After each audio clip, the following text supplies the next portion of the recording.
내 나이 8살 때 그 당시 우리 집은 아무락이 그지없었다. 대대로 경영하던 포목상을 접고 조상님들 별 나지 없다며 시리에 빠져 술로 나를 보내던 할아버지는 어느 날 주무시듯 돌연히 가버리셨고 얼마 지나지 않아 할머니도 뒤를 따르듯 조용히 떠나셨다. 늘 나를 업어주고 안아주기만 하던 다정한 할머니의 죽음에 나는 울고 또 울었다.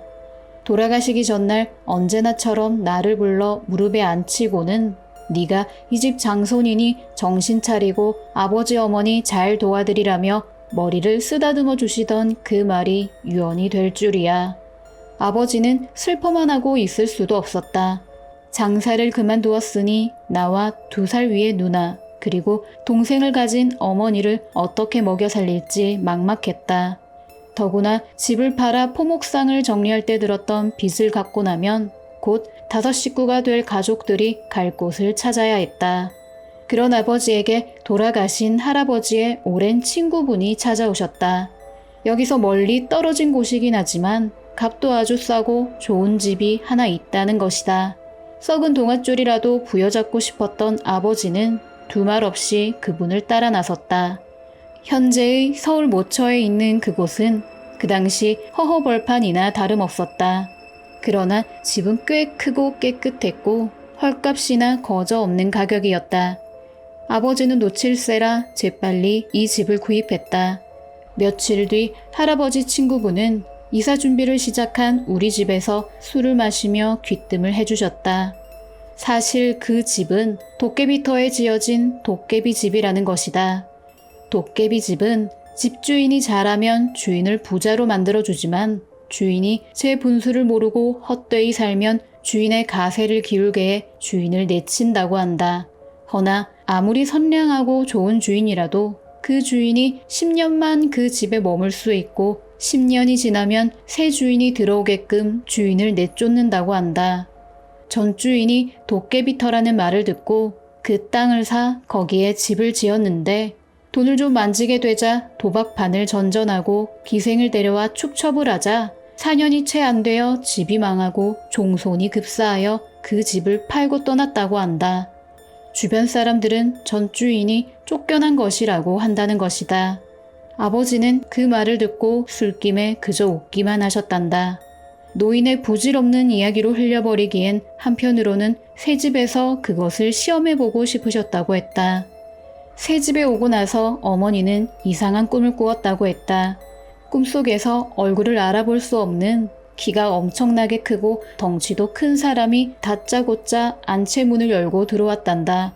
그러더니 어머니한테 맏며느리야, 이제 너희 집안에 실장 사는 운이 다 했으니 먹는 장사를 해라.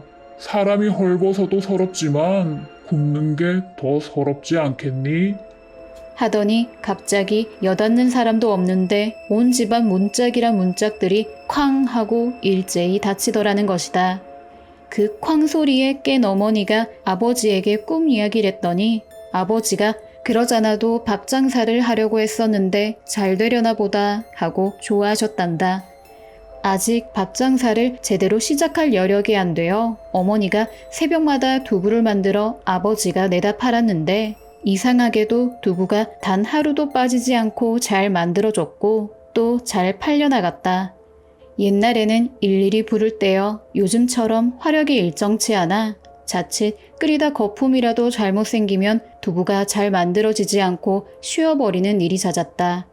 그런데 새 집에 와서는 콩을 불려 두부를 만들면 백발백중 실수하거나 상하는 일이 없이 두부가 어찌나 잘 만들어지는지 아버지는 늘 남들보다 가장 이른 시간에 장에 나가셨고 누구보다 빨리 두부를 몽땅 팔고 들어오셨다. 인근에 두부가 너무나 맛있다고 소문이 나서 우리 집에 두부 만드는 법 좀 알려달라고 아주머니들이 찾아오기도 했다. 남다른 요령도 없다며 손사래를 치는 어머니의 환한 얼굴이 가장 많이 기억나는 나에 비해 훗날 시집도 못 가고 20살에 처녀 귀신이 된 누나는 붓두막 위에 심한 속고쟁이를 다 내어놓고 걸터앉아 눈만 마주치면 희죽희죽 웃는 얼굴 붉은 아주머니가 제일 많이 기억이 난다고 했다. 아주머니인지 할머니인지 애매한 얼굴에 부엌을 휘적휘적 돌아다니며 아무것도 들지 않은 빈 소뚜껑이며 그릇들을 수시로 만지작거리고 밥을 하거나 물을 끓이면 뜨겁지도 않은지 그 소뚜껑 위에 앉아서 벙긋벙긋 웃기만 했단다. 나는 나중에야 그 아주머니가 조왕신이겠느니 생각만 했다. 시간이 흘러 어머니 뱃속에서 무럭무럭 자라던 동생이 태어났다. 동생이 태어난 후 아버지는 두부 장사를 접고 본격적으로 밥 장사를 시작하셨다. 바깥에 건물을 트고 부뚜막을 하나 더 만든 뒤 그 앞으로 담장을 치고 밥상을 여러 개 놓았다. 밀려드는 손님을 더 이상 어머니 혼자 힘으로는 감당을 할 수 없어 일을 도와주는 아주머니들을 셋이나 썼는데도 그들은 해만 떨어지면 녹초가 되곤 했다. 늘 바쁜 어머니를 대신해 누나는 학교에서 돌아오면 아기 동생을 업었다. 그러고 집안일을 돕기도 했지만 누나는 왕왕 동생을 업고 동네 밖을 돌다가 해가 떨어질 무렵 집에 돌아왔다. 어머니는 너무 멀리 나가지 말라고 늘 누나를 타일렀지만 누나는 막무가내였다. 하루는 아기 업은 누나를 학교 돌아오는 길에 만났는데 누나가 너 집에 가기 무섭지 않니? 하고 조용히 물어보았다. 항상 집이 시끌시끌한데 뭐가 무섭냐고 하자 누나는 그 이상 말을 하지 않았다. 한참 후에나 들었지만 누나는 온 집안에 귀신이 드글드글 하다고 했다. 항상 지붕 위에 사람 발바닥, 손바닥이 보이는데 그 크기가 너무나 크고 사람 몸통은 보이지 않고 손발만 보인단다. 그리고 손님들 앞에 앞서거니 뒤서거니 하는 봉두남발의 남녀들이 온 집안을 휘젓고 다니는데 이들이 자세히 보면 손발이 없고 옷자락만 질질 끌면서 안 들어가는 곳이 없단다. 사람들 틈에 섞여서 낄낄대고 웃고 좋아하는데 그 소리가 나면 어김없이 손님들이 때로 더 들어온단다. 이들은 해가 지면 거의 대부분은 나가는데 이들이 나가고 나면 수염을 배꼽까지 기르고 코가 시뻘건 영감이 대문 단속을 하고 마당 한가운데에 주저앉는단다. 이 영감이 나오면 낮에 들어왔던 것들이 열어달라고 대문을 두드리고 난리를 치는데 영감은 그럴 때마다 해 뜰 때까지 기다리라며 호통을 고래고래 치더란다.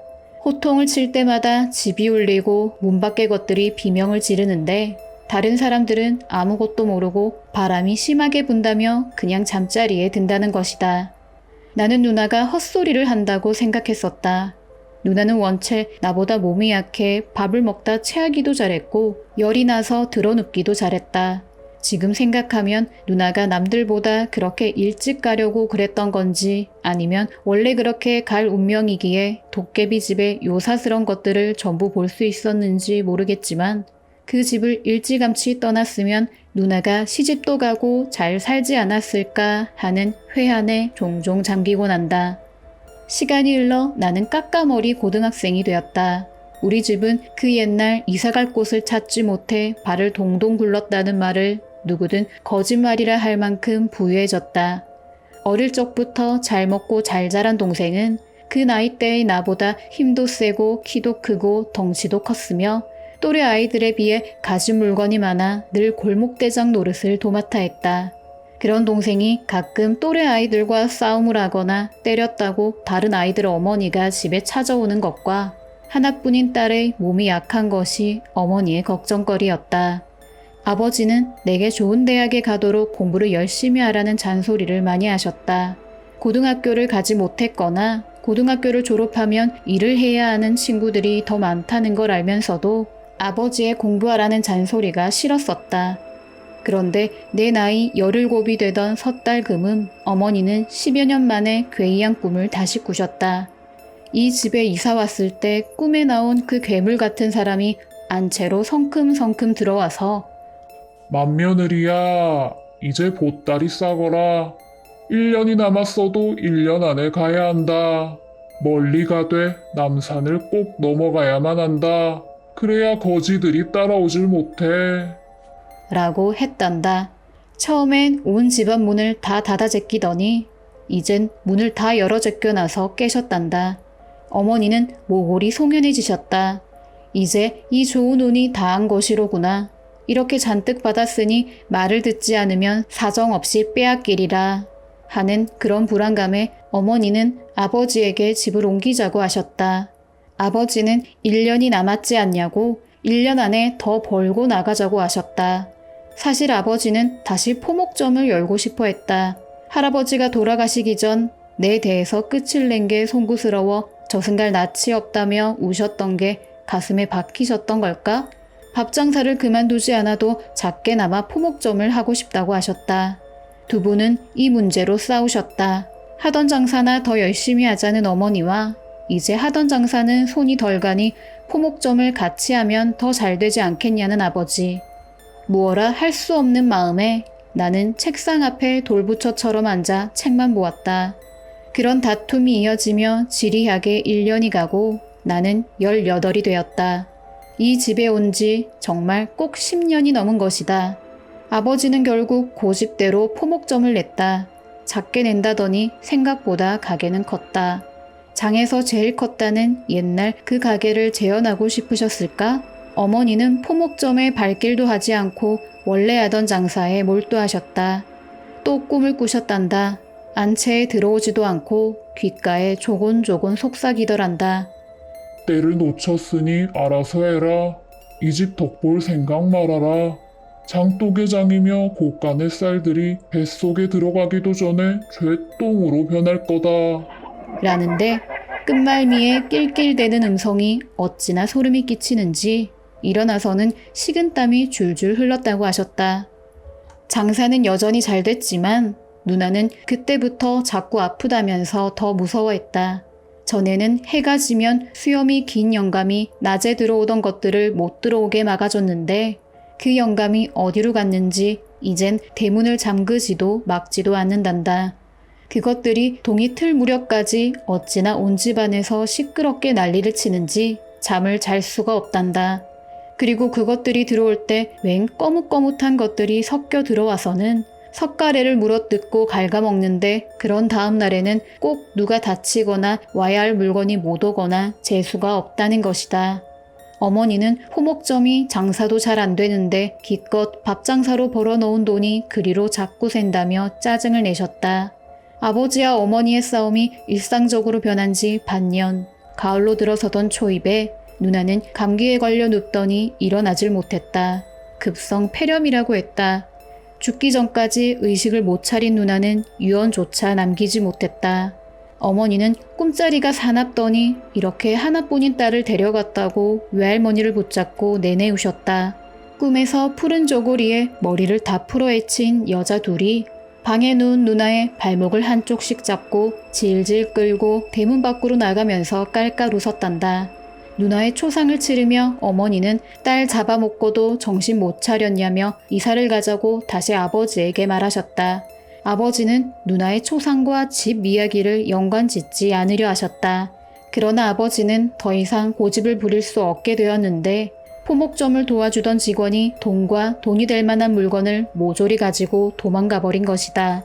그제서야 두 분의 싸움은 끝이 났다. 집도 옮기기로 했다. 그 무렵 막내가 늦은 홍역을 알았다. 막내마저 잃을 수는 없다는 일념이 두 분의 마음을 이어준 것이다. 동생을 외할머니에게 맡기고 두 분은 장사를 정리하고 집을 구하기 위해 바쁘게 움직이셨다. 연말연시에 갈 곳이 없었던 우리는 옛날 이 집을 구하기 전처럼 여기저기 백방으로 뛰어서 다른 집을 구했다. 몇 달이 흘러 내 나이 19 봄에야 우린 그 집을 나왔다. 어머니의 장사는 이상하게 도깨비 집에서 살 때만큼 되지 않았다. 그냥저냥 먹고 사는 정도였지만 두 분이 이미 너무나 큰 성공을 해보셔서인지 내내 서운해하셨다. 아버지는 돌아가시기 전까지 은근히 도깨비 집을 그리워하셨다. 그 집에서 보낸 10년이 가장 금전적으로 승승장구하던 시기였기 때문이리라. 세월이 흐른 요즘 듣기로는 도깨비터에 대한 얘기는 많이 다르다.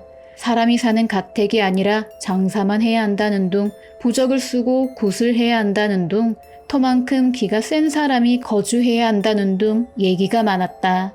그러나 이제 지천명의 나이를 앞둔 내가 회상하기로는 사람이나 귀신이나 정말로 공짜가 없다는 것만이 도깨비터에 대한 인상이다.